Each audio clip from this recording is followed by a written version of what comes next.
पहला प्रश्न, मैं दूसरों को सलाह देने में बड़ा कुशल हूं, यद्यपि अपनी समझ अपने ही काम नहीं आती। दूसरों को सलाह देना इतना सरल क्यों होता है? महाराज, आप सोचते हैं कि आपकी सलाह दूसरों के काम आती? सलाह किसी के काम नहीं आती। जब आपके ही काम आपकी सलाह नहीं आती तो दूसरे के काम कैसे आ जाएगी? जिसको आपने ही इस योग्य नहीं माना कि इसका उपयोग करूं जीवन में, उसका कौन उपयोग करने वाला है? लुकमान से किसी ने पूछा था, ऐसी कौन सी चीज है दुनिया में जिसे सभी देते हैं और कोई नहीं लेता? लुकमान ने कहा, सलाह। दी खूब जाती है, लेता कोई भी नहीं। तुम खुद ही अपनी सलाह मानने को तैयार नहीं हो। थोड़ा सोचो। मैंने सुना है, एक सूफी फकीर के पास एक स्त्री अपने बेटे को लेके आई और उसने कहा कि इसे जरा समझा दें, मैं हार गई, इसके पिता हार गए, इसके शिक्षक हार गए, हम सबसे समझवा चुके हैं, ये समझता नहीं, अब आप ही एकमात्र आशा है। ये बहुत गुड़ खाता है। फकीर ने कहा, 7 दिन बाद आओ। स्त्री तो समझी नहीं, इसमें 7 दिन बाद आने की क्या बात थी। 7 दिन बाद पहुंची बेटे को लेकर। फकीर ने कहा कि क्षमा करो, 7 दिन और लगेंगे, 7 दिन बाद आओ। ऐसा तीसरी बार भी कहा तो उस स्त्री ने कहा, बात क्या है? उसने कहा, बात तो मैं 7 दिन बाद आओ तभी बताऊंगा। 21वें दिन उस फकीर ने कहा, बेटा गुड़ खाना बंद कर दे। स्त्री ने तो सिर से हाथ मार लिया कि इस सलाह के लिए 21 दिन भटकाया, 3 बार बुलाया। उसने कहा, ये इतनी सी सलाह नहीं, मैं खुद ही गुड़ खाने का बहुत शौकीन। इस छोटे से बच्चे को मैं कहूं कि गुड़ खाना छोड़ दे, बुरा है, इसके पहले मैं तो छोड़ दूं। 21 दिन मुझे छोड़ने में लग गए और इसे सलाह देता तो बेईमानी की होती, झूठी होती। उस बेटे ने फकीर की तरफ आंख उठा के देखा, उसके चरणों में झुका और उसने कहा, तो मैं भी छोड़ देता हूं। तुम्हारी सलाह में मूल्य तभी आता है जब तुम भी उसे करते हो। तुम्हारा जीवन अगर तुम्हारे विचार के विपरीत है तो लोग तुम्हारा जीवन देखते हैं, तुम्हारा विचार थोड़ी। विचार से कोई प्रभावित नहीं होता, लोग प्रभावित जीवन से होते, तुम्हारे भीतर की अग्नि से होते। बातें तुम आग की करो और तुम्हारे जीवन में राख ही राख हो। तुम्हारा जीवन तुम्हारे वचनों को झुठला देगा। बातें तो सभी अच्छी करते हैं, बातें अच्छी करने में क्या लगता है? हल्दी लगे न फिटकरी, रंग चोखा हो जाए। कुछ खर्च तो होता नहीं बात करने में। लोग जानते हैं कि बातें तो कचरा हैं।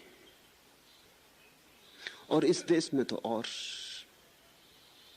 इस देश में इतनी सलाहें दी गई हैं, इतने उपदेश दिए गए हैं कि लोग थक गए, लोग ऊब गए, लोग छुटकारा चाहते। तुम सोचते हो कि मैं दूसरों को सलाह देने में बड़ा कुशल हूं, लेकिन मेरी सलाह मेरे ही काम क्यों नहीं आती? किसी के काम नहीं आती। जब तुम्हारे काम नहीं आती तो किसी के भी काम नहीं आएगी। मैंने सुना है, मुल्ला नसरुद्दीन के पड़ोसी के घर एक बड़ा कीमती तोता था। तोता 7 दिन तक मलमूत्र विसर्जन न किया तो पड़ोसी घबरा गया। ऐसा कभी ना हुआ था। कब्जियत आदमियों को होती, तोतों को नहीं। तोते अभी इतने बिगड़े नहीं, अभी जीवन इतना खराब नहीं हुआ। चिंतित हुआ, कुछ समझ में ना आया। सोचा मुल्ला नसरुद्दीन से पूछ लूं, बुजुर्ग आदमी है, बूढ़ा आदमी है, जीवन देखा है, परखा है, बाल ऐसे ही सफेद नहीं किए। नसरुद्दीन को बुलाया, मुल्ला ने अपने चश्मे को ठीक ठाक किया, तोते के पिंजरे के चारों तरफ घूमा, ठीक से निरीक्षण किया, विचार किया काफी, फिर कहा, भाईजान, पिंजरे में आपने हिंदुस्तान का नक्शा क्यों बिछाया है? पड़ोसी ने कहा, मलमूत्र नीचे ना गिरे इसलिए मैं सदा अखबार बिछा देता हूं, और जब से इमरजेंसी समाप्त हो गई है अखबारों में भी हड़ताल होने लगी। तो 7 दिन पहले अखबार की हड़ताल थी, अखबार आया नहीं, तो मैंने ये हिंदुस्तान का नक्शा बिछा दिया। क्या इसमें कोई गलती हो गई? क्या मैंने कोई भूल चूक की? इसमें आपको कोई ऐतराज है? मुल्ला हंसा और बोला, बड़े मियां, ऐतराज नहीं, समस्या सुलझ गई। तोते आदमियों जैसे जड़ नहीं होते, तोते बुद्धिमान होते और संवेदनशील भी होते। हिंदुस्तान जितना मलमूत्र सह सकता था सह चुका, और ज्यादा सहने की इसकी क्षमता नहीं। यही देख बेचारा तोता मलमूत्र साधे योगी बना बैठा। हटाओ ये हिंदुस्तान का नक्शा। तुम्हारे उपदेष्टा, तुम्हारे सलाह देने वाले, तुम्हारे तथाकथित धर्म गुरु तुम्हारे खोपड़ी को खूब कचरे से भर चुके हैं। जितनी सलाहें इस देश में दी गई हैं उतनी और कहीं नहीं दी गई। इस देश की दुर्गति का यही बड़े से बड़ा कारण है। और जो सलाह दे रहा है वो इसकी फिक्र ही नहीं करता कि उसके जीवन में सलाह के लिए कोई प्रमाण नहीं है। उसका जीवन झुटला रहा है। वो जो कह रहा है ठीक उससे उल्टा उसका जीवन कह रहा है। इसे तुम समझना। बड़ों की तो बात छोड़ दो, छोटे छोटे बच्चे भी तुम क्या कहते हो ये नहीं सुनते, तुम क्या करते हो इसे सुन लेते। माँ बाप क्या कहते हैं बच्चे को, इससे थोड़ी बच्चा प्रभावित होता है। माँ बाप क्या करते हैं इससे प्रभावित होता है। बच्चा देखता रहता है। तुम लाख कहो झूठ मत बोलो, लेकिन बच्चा झूठ बोलेगा क्योंकि तुम झूठ बोलते हो। तुम लाख कहो कि निर्भीक रहो, इससे कुछ फर्क नहीं पड़ता। मैंने सुना एक छोटा बच्चा भागा, घर के भीतर आया, उसने अपनी मां से कहा, मम्मी मम्मी एक शेर चला आ रहा। चौंक के उसकी मां ने देखा एक मरियल सा कुत्ता चला आ रहा था। उसकी मां ने कहा कि हद हो गई झूठ की, ये शेर है। कितनी दफा कहा, लाख दफा समझा चुकी हूं कि झूठ मत बोलो। चलो इसी वक्त आंख बंद करो, भगवान से प्रार्थना करो और क्षमा मांगो। बेटा बैठ गया पालथी लगा के, आंख बंद करके। थोड़ी देर बाद उठा और बोला, क्षमा मांग ली। मां ने पूछा, क्या हुआ, क्या तुमने कहा? उसने कहा, मैंने कहा कि हे प्रभु, एक कुत्ता आ रहा था और मैंने अपनी मम्मी को कहा कि शेर आ रहा। मेरी मम्मी बहुत नाराज हो गई, कहती झूठ नहीं बोलना चाहिए। आपका क्या विचार है? प्रभु बोले, अरे बेफिक्र रह, जब मैं छोटा था तो मैं भी अपनी मम्मी को ऐसे ही कुत्ते को शेर कहकर डराया करता था।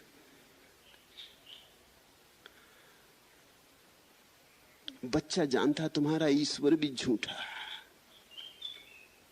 किससे प्रार्थना करने को कह रहे हो उसको? उसने कुत्ते को शेर कहा, इसमें तो शायद थोड़ी सच्चाई भी हो, लेकिन किस ईश्वर से आंख बंद करके उससे तुम प्रार्थना करने को कह रहे हो? कोई भी नहीं है वहां। कुत्ते को शेर कहा, थोड़ी अतिशयोक्ति की, और आंख बंद करके तो कोई भी नहीं है वहां। किसको तुम भगवान कह रहे हो? न तुम्हें अनुभव है, न किसी को अनुभव है। झूठ पर और महाझूठ की परतें जमाए जा रहे हो। बच्चे देखते सब तरफ झूठ चल रहा है। बाप कहता है कि झूठ मत बोलना, और फिर कह देता है कोई दरवाजे पे आया, किराएदार आ गया तो पहुंचा देता बेटे को, कह दो कि पिताजी घर में नहीं। अब बेटा देख रहा है कि ये बात झूठ है। तो इस सब का क्या अर्थ होता है? इसका अर्थ होता है कि जब कहना हो तो यही कहो कि झूठ नहीं बोलना चाहिए, और जब बोलना हो तो जिसमें लाभ हो वही बोलो। ये बात इतनी स्पष्ट है, ये संदेश इतना साफ है। छोटे बच्चे तब तक तुम्हारे सत्य को देख लेते, तो बड़े जो काफी बेईमान हो गए, जिन्होंने जीवन में काफी अनुभव कर लिया है, वे तुम्हारे सत्य को ना देख पाएंगे। ऐसा हुआ। दक्षिण की एक कथा है। दक्षिण में एक बड़े प्रसिद्ध पंडित हुए, पंडित मणि। पंडित मणि कदिरेश चेट्टियार भगवान मुरुगन कार्तिकेय के भक्त थे। एक दिन उनके यहां एक भगत आया। वह गले में रुद्राक्ष की माला पहने, माथे पर भस्म रमाए हुए था और मुंह से मुर्गा मुर्गा की रट लगा रहा था। उसने पंडित मणि से कहा, मैं भगवान मुरुगन का मंदिर बनवाने की सोच रहा हूं। कल रात भगवान ने स्वप्न में दर्शन देकर कहा कि चिंता मत करो, पंडित मणि के पास जाओ, तुम्हें जो कुछ भी चाहिए वे देंगे। पंडित मणि ने इस पर भगत से बड़ी विनम्रता से प्रार्थना की कि रात भर मेरे यहां रहिए, सुबह बातें होंगी।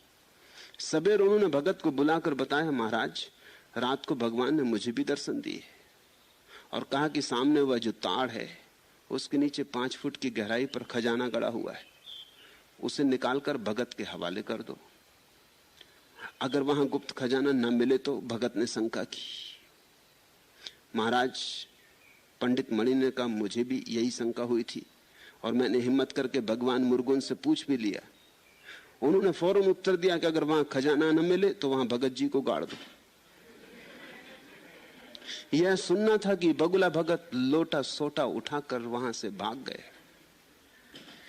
न तुम्हें भरोसा है तुम्हारे भगवान का, न तुम्हारे बच्चों को आएगा, न तुम जिनको सलाह देते हो उन्हें आएगा। तुम्हारा जीवन तुम्हारी कथा कहता। तुम झूठ चला नहीं सकते, झूठ पकड़ा ही जाएगा।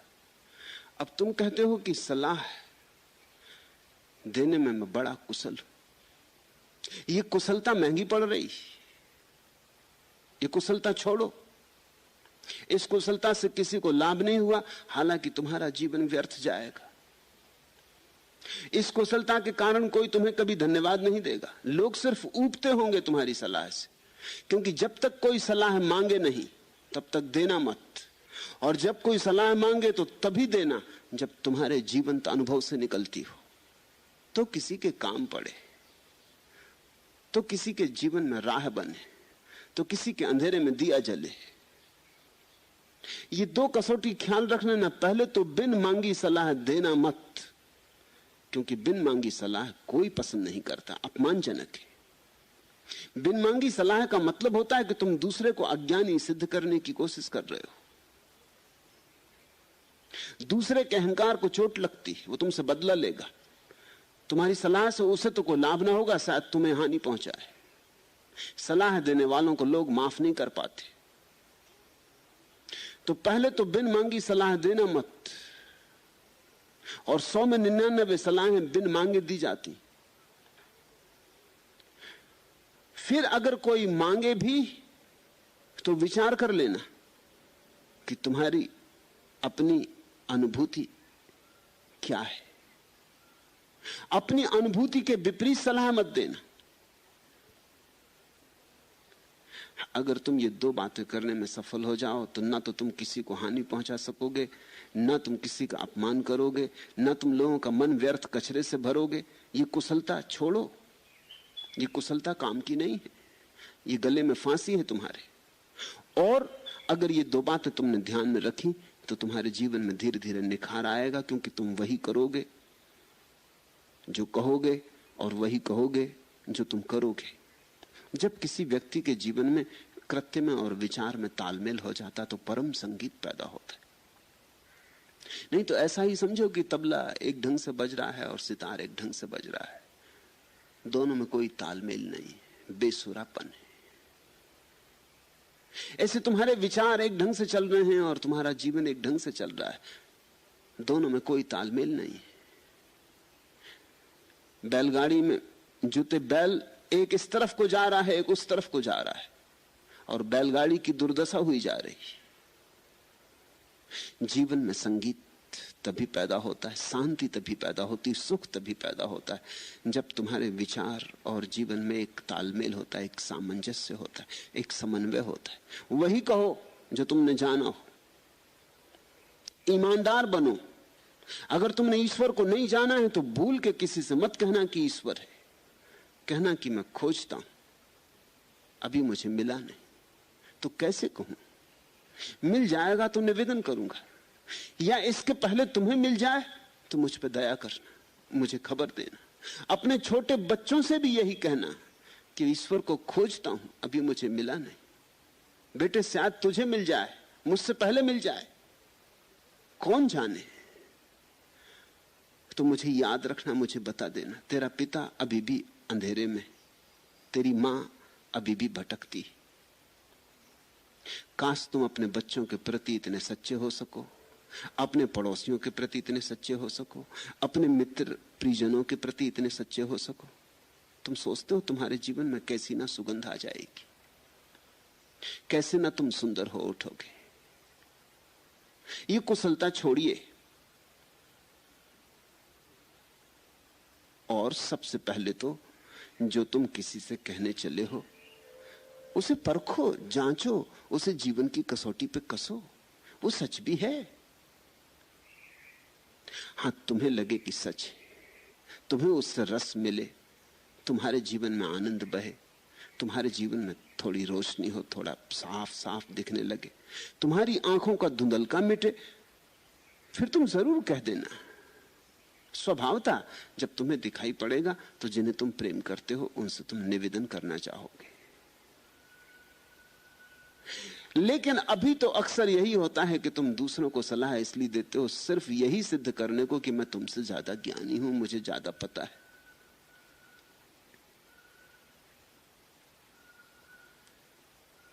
मैं छोटा था तो मेरे गांव में एक बड़े पंडित थे, मेरे पिता के मित्र थे। मैं पिता का सिर खाया करता, कोई भी सवाल उठाता, मगर वे ईमानदार आदमी, उनकी ईमानदारी के कारण मेरे मन में उनके प्रति अपार श्रद्धा है। वे मुझसे कहते मुझे पता नहीं, तुम पंडित जी के पास चलो। पंडित जी के प्रति मेरे मन में कोई श्रद्धा कभी पैदा नहीं हुई, क्योंकि मुझे दिखता नहीं कि वो जो कहते थे उसमें जरा भी सच्चाई थी। उनके घर जाके मैं बैठ कर उनका निरीक्षण भी किया करता है। वो जो कहते थे उससे उनके जीवन का कोई तालमेल ना था, लेकिन बड़ी ब्रह्म ज्ञान की बातें करते थे, ब्रह्म सूत्र पर भाष्य करते थे। और जब मैं उनसे ज्यादा विवाद करने लगता तो वो कहता ठहरो, जब तुम बड़े हो जाओगे, उम्र पाओगे, तब ये बात समझ में आएगी। मैंने कहा आप उम्र की एक तारीख तय कर दें, अगर आप जीवित रहे तो मैं निवेदन करूंगा उस दिन आके। मुझे टालने के लिए उन्होंने कह दिया होगा कम से कम 21 साल के तो हो जाओ। जब मैं 21 का हो गया, मैं पहुंच गया, मैंने कहा कुछ भी मुझे अनुभव नहीं हो रहा जो आप बताते। 21 साल का हो गया, आप क्या इरादा है? आप कहिएगा 42 साल के हो जाओ। 42 साल का हो जाऊंगा तब आगे की बता देना, टालो मत। तुम्हें हुआ हो तो कहो कि हुआ, नहीं हुआ हो तो कहो कि नहीं हुआ। उस दिन न मालूम कैसे भाव की दशा में थे वे, कोई और था भी नहीं, उनके भक्त बैठे रहते थे, भक्तों के सामने और कठिन हो जाता। उस दिन उन्होंने आंख बंद कर ली, उनकी आंख से 2 आंसू गिर पड़े। उस दिन मेरे मन में उनके प्रति श्रद्धा पैदा हुई। उन्होंने कहा मुझे क्षमा करो, मैं झूठ ही बोला था, मुझे भी कहां हुआ। टालने की ही बात थी। उस दिन भी तुम छोटे थे लेकिन तुम पहचान गए थे, क्योंकि मैं तुम्हारी आंखों से देख रहा था, तुम्हारे मन में श्रद्धा पैदा नहीं हुई थी। तुम भी समझ गए थे मैं टाल रहा हूं कि बड़े हो जाओ। मुझे भी पता नहीं है उम्र से इसका क्या संबंध, सिर्फ झंझट मिटाने को मैंने कहा था। मैंने कहा आज मेरे मन में आपके प्रति श्रद्धा का भाव पैदा हुआ। अब तक मैं आपको निपट बेईमान समझता था। ख्याल रखना, तुम जो भी सलाह है तुम्हारे जीवंत अनुभव से नहीं प्रकटी है देते हो, उससे तुम बेईमान समझे जाते हो, ईमानदार नहीं। वही कहो जो जाना है। तब कितना कम कहने को रह जाता, कभी सोचा? कितना कम रह जाता कहने को। एक पोस्ट कार्ड पर लिख सकते हो, इतना कम बचता है। सब कूड़ा करकट हट जाता है और तुम चकित हो जाओगे उस छोटी सी पोस्ट कार्ड पर लिखी गई बातें इतनी बहुमूल्य हो जाती। एक एक बात का वजन ऐसा हो जाता जैसा हिमालय का वजन हो। तुम जिसे दोगे वह कृतकृत्य होगा। पूछते हो दूसरे को सलाह देना इतना सरल क्यों होता है? इसमें कठिनाई है भी क्या? तुम्हें करना नहीं, करे तो दूसरा, फंसे तो दूसरा, ना करे तो पछताए, करे तो पछताए। मुसीबत तुमने दूसरे की खड़ी कर दी। तुम्हें क्या अड़चन है? तुम्हें दूसरे पर दया भी नहीं है, सिर्फ दयाहीन मुफ्त सलाह देते। तुम्हें करुणा भी नहीं है, तुम्हें दूसरे के प्रति सहानुभूति भी नहीं। मैंने सुना मुल्ला की पत्नी चौके के बाहर आई और उसने कहा, नसरुद्दीन आज मेरे दांत में बहुत दर्द है। नसरुद्दीन ने अखबार से आंखें उठाई बड़ी बेरुखी से, बेमन से, और कहा तो निकलवा दो। मेरे दांत में होता तो मैं तुरंत ही निकलवा देता। पत्नी ने कहा, हाँ जी, लेकिन ये तुम्हारा दांत थोड़ी ही है, तुम्हारा होता तो मैं भी उसे निकलवाने में कोई कोर कसर उठा ना रखती। अपना दांत निकलवाना हो तो अड़चन होती, दूसरे का दांत निकलवाना हो इसमें सलाह देने में क्या अड़चन है? दूसरे को सलाह देने में अड़चन नहीं है, इसलिए मैं कहता हूं सोच के देना, कच्ची मत दे देना, ऐसे ही मत दे देना, टालने को मत दे देना, व्यर्थ ज्ञान का प्रभाव दिखाने को मत दे देना, थोथे आडंबर के कारण मत दे देना। पीड़ा से देना, सोच के देना, अनुभव करके देना, उसके साथ सहानुभूति रख के देना, तो तुम पाओगे कि तुम्हारी हर सलाह दूसरे को बदले न बदले तुम्हें बदलती। तुम अपनी हर सलाह में पाओगे कि तुम्हारा जीवन निखरता है। हर सलाह तुम्हारे जीवन पर छेनी की एक चोट बनेगी, तुम्हारी प्रतिमा ज्यादा साफ उभरेगी।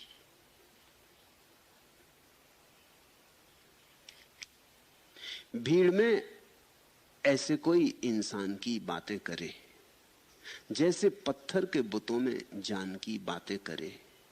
झूठ को सच पर जहां तरजीह देना आम हो, कौन होगा जो वहां पर ज्ञान की बातें करे।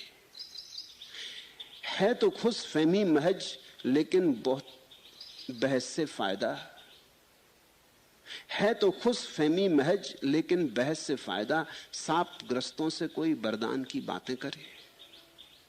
मंजिलों की ओर बढ़ना है तो चलते ही रहो, लाख दुनिया गर्द सो तूफान की बातें करे। जो स्वयं चल पाए कांधे पर लिए अपनी सलीब, हक बजाने भय वही ईमान की बातें करे।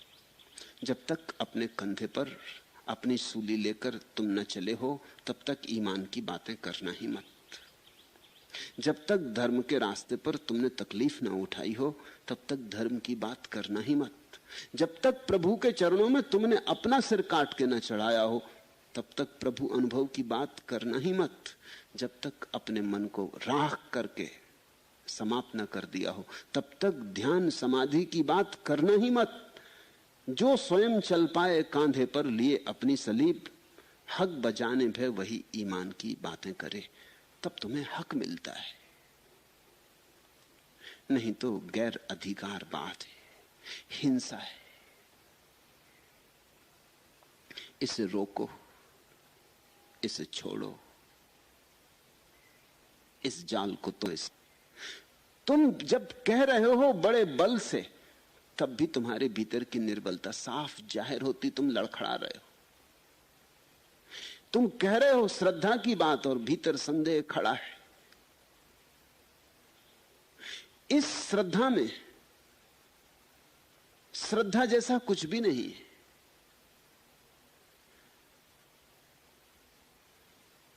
गुरजीफ का एक बड़ा शिष्य आस्पेंस्की जब पहली दफा उसे मिला